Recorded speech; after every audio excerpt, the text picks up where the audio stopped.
run the Living Rainforest Centre here, all keen to learn about our plants, our animals, and about how we can create a more sustainable future. When I was thinking about my own novice gardening experiences, wanting to garden in a sustainable way, but finding that there was very limited information out there to help me. I realised that this was an issue that was common across the eco-attraction and something where we had the expertise and the exposure between us to do something about it. So we've joined up with the Eco-Attractions group, including the Trust for Sustainable Living, the Centre for Alternative Technology and the National Botanic Garden Wales.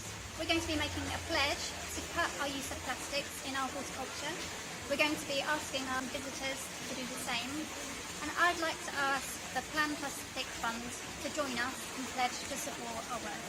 Even here at the Centre for Alternative Technology, where we're trying to do things differently and find practical solutions to some of the problems that we face now, we still are faced with plastic everywhere. It's fantastic to find an alternative that works and isn't too expensive. What we've found in the past is that watering can become an issue if you use alternatives like coir. Everywhere you go, every garden centre, every institution is faced with the same problem.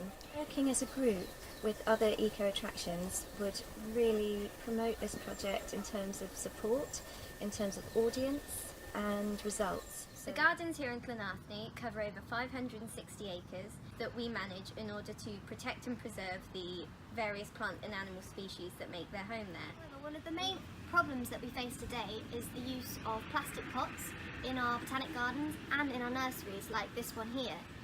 We get through around 10,000 or more of these every single year. Please help us in our bid to reduce the use of non-biodegradable plastics and help develop cost-effective and sustainable alternatives.